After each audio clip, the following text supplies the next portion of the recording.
Assalamualaikum warahmatullahi wabarakatuh. Apa kabar saudara?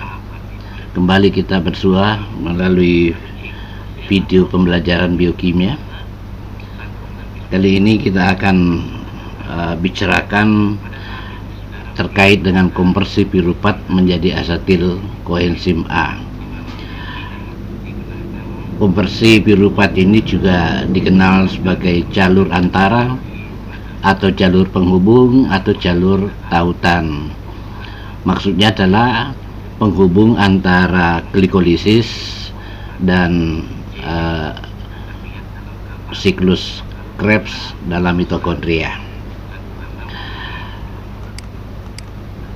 Saudara, di akhir pembahasan ini diharapkan saudara punya pemahaman dan bisa menjelaskan bagaimana piruvat produk glikolisis berproses memasuki siklus Krebs. Baik, saudara, sebagai pengantar, pada video sebelumnya kita sudah bicarakan mengenai nasi piruvat. Ada 3 kemungkinan nasi piruvat hasil glikolisis. Yang pertama, dalam kondisi anaerob itu akan mengalami perubahan menjadi etanol atau laktat. Dan dalam kondisi aerob akan mengalami proses oksidasi dengan jalur konversi piruvat asetil-CoA.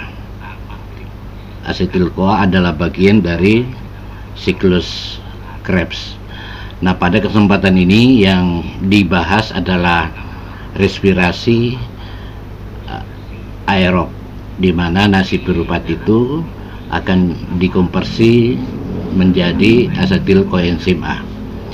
Yang kedua, bahwa glikolisis berlangsung di dalam sitoplasma, sementara proses oksidasi dalam rangka pembentukan energi itu berlangsung dalam mitokondria. Artinya piruvat hasil glikolisis harus dibawa masuk ke dalam mitokondria. Lanjutnya, terkait dengan transfer piruvat tersebut, maka perlu kita ketahui jalur dan mekanisme yang dilewatinya. Berdasarkan gambar sini terlihat bahwa piruvat sebagai produk glikolisis yang ada di dalam sitoplasma itu memasuki mitokondria melalui satu saluran anion, dan kemudian juga difasilitasi oleh satu protein pembawa piruvat dikenal sebagai MPG. Ini adalah protein pembawa piruvat masuk ke dalam mitokondria. Dengan cara itu kemudian piruvat masuk ke dalam matriks mitokondria untuk selanjutnya mengalami proses reaksi. Saudara, bagaimana mekanisme reaksi itu berlangsung? Berikut penjelasannya, bahwa piruvat itu akan mengalami oksidasi menghasilkan asetil-CoA yang sebelumnya beriringan dengan oksidasi adalah reaksi dekarboksilasi. Jadi konversi piruvat menjadi asetil-CoA itu ada 2 kegiatan pokok dalam reaksi ini. Adalah piruvat mengalami oksidasi sekaligus mengalami dekarboksilasi. Oksidasi dilakukan dengan NAD sebagai oksidator, di mana dalam proses ini NAD mengambil elektron dan proton dari piruvat. yang menyebabkannya menjadi NADH dalam bentuk reduksi. Di tahap yang sama juga terjadi proses pelepasan CO2 dari piruvat. Prosesnya dikenal sebagai dekarboksilasi. Sehingga kemudian senyawa yang semula C3 1, 2, 3 itu menjadi C2, dan satu atom C keluar sebagai CO2. Saudara, dalam proses ini juga dibutuhkan koenzim A yang kemudian itu melekat pada asetil, sehingga kita mengenalnya sebagai asetil koenzim A atau asetil S koenzim A. Baik saudara, tadi baru saya jelaskan bahwa pada tahap ini ada dua proses utama terjadi, yakni oksidasi yang berbarengan dengan dekarboksilasi. Oleh karena itu proses ini umum dikenal sebagai tahapan di mana terjadi dekarboksilasi oksidatif. Dekarboksilasi oksidatif itu artinya proses di mana oksidasi beriringan dengan reaksi dekarboksilasi. Baik saudara, selain dekarboksilasi oksidatif, yang perlu dipahami bahwa reaksi ini, konversi ini, itu dikatalisis oleh satu kompleks piruvat, namanya piruvat dehidrogenase, lebih dikenal sebagai PDH, kompleks piruvat dehidrogenase. Nah, terkait dengan enzim ini, maka sebagai kompleks enzim sungguh sangat kompleks reaksinya, di mana melibatkan paling tidak ada 5 komponen, yakni TPP, tiamin pirofosfat, lipoamida, koenzim, dan NAD serta FAD. Saudara, apa yang ditampilkan pada gambaran ini sebetulnya adalah sangat sederhana. Itu lebih diarahkan untuk mempermudah pemahaman kita. Proses sebetulnya adalah sangat kompleks, sebab dengan keterlibatan koenzim atau kofaktor ini yang membuatnya begitu rumit untuk dipahami. Baik saudara, sebagai satu reaksi tentu kita butuh pengetahuan umum terkait dengan persamaan reaksi itu. Nah, kalau kita coba perhatikan dari 1 mol glukosa melewati glikolisis, itu hasil akhirnya adalah piruvat. Dalam hal ini ada 2 piruvat, di mana atom C-nya adalah 3. Lalu kemudian dalam proses ini terjadi oksidasi dengan NAD, 2 NAD, karena 2 piruvat, masing-masing 1 untuk setiap piruvat. Lalu butuh koenzim A juga 2, dengan produk 2 molekul asetil CoA. Ini perlu digarisbawahi, karena dalam perhitungan produk ATP nanti ini harus kita paham bahwa dari 1 molekul glukosa menjadi 2 piruvat, dan 2 piruvat ini kemudian menghasilkan 2 asetil CoA yang atom C-nya 2, 1, 2. Asetil CoA ini kemudian nanti akan memasuki siklus Krebs.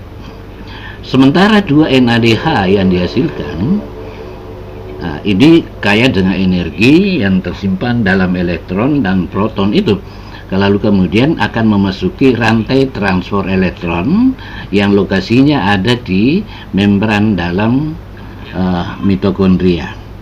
Sementara 2 CO2 ini adalah gas buangan. Baik saudara, saya kira itu ringkasan reaksi konversi piruvat menjadi asetil CoA. Nah, untuk menambah atau meningkatkan pemahaman saudara, Berikut beberapa soal terkait dengan materi tersebut, lengkap dengan pembahasannya. Baik, kita mulai. Yang pertama, pertanyaan kompleks piruvat dehidrogenase. Untuk selanjutnya kita butuh penyederhanaan, kita sebut saja PDH. Mengkatalisis konversi piruvat menjadi asetil. Manakah dari perubahan berikut yang akan meningkatkan konsumsi atau penggunaan piruvat? Ada 4 opsi. Kadar NAD-nya tinggi, kadar ATP yang tinggi, kadar glukosa rendah, ataukah kadar asetil koenzima yang rendah. Nah, untuk memahaminya kita butuh penjelasan seperti ini, bahwa memperhatikan gambar reaksi ini, di mana perubahan piruvat menjadi asetil CoA itu melibatkan 1 NAD. Terkait dengan pertanyaan, sehingga dengan demikian kuncinya ada pada NAD. Gitu. Manakala NAD berada pada jumlah yang cukup atau lebih banyak, maka itu memberi peluang peningkatan konversi piruvat menjadi asetil koenzima. Itu berdasarkan opsi A, kita bahas. Lalu opsi B, kadar ATP yang tinggi. Di dalam proses ini tidak dibutuhkan, tidak melibatkan ATP. Jadi opsi B bisa diabaikan. Lalu kondisi C, kadar glukosa rendah. Kadar glukosa rendah itu sebetulnya terjadi sebelum piruvat. Piruvat adalah hasil glikolisis, perubahan dari glukosa menjadi piruvat. Dengan demikian pilihan kadar ini, kadar glukosa darah, glukosa rendah ini tidak menjadi pilihan yang tepat. Dan yang keempat atau D, kadar asetil CoA rendah. Asetil CoA, jumlah asetil CoA itu tidak terkait dengan banyaknya atau perubahan piruvat menjadi asetil itu sendiri. Dengan demikian, maka berdasarkan pertanyaan dari 4 pilihan, maka opsi A yang kemudian menunjukkan bahwa peningkatan konsumsi piruvat atau konversi piruvat menjadi asetil CoA. Selanjutnya, kompleks piruvat dehidrogenase yang diperlukan untuk konversi asam piruvat menjadi asetil itu terdapatnya di mana, gitu. Nah, ada 4 posisi, apakah di matriks, apa ruang antar membran, atau membran dalam mitokondria, atau sitoplasma. Dengan gambar ini Anda sudah bisa menjawab, memperhatikan ini, bahwa kompleks piruvat dehidrogenase PDH, nah ini, itu letaknya di mana? Anda tahu bahwa ini adalah mitokondria, membran luar, membran dalam, lalu ini adalah matriks. Berarti pilihan tepatnya adalah pada bagian matriks mitokondria. Baik, kita lanjutkan. Selama konversi asam piruvat menjadi asetil CoA, maka piruvat itu berada dalam keadaan apakah tereduksi, teroksidasi, terisomerasi, atau terkondensasi. Anda perhatikan dari informasi ini, perhatikan bahwa ini piruvat. Lalu proses melibatkan NAD adalah reaksi oksidasi. Dan ini adalah produk. Dengan demikian, maka berdasarkan pada pertanyaan, asam piruvat itu berada dalam keadaan seperti apa?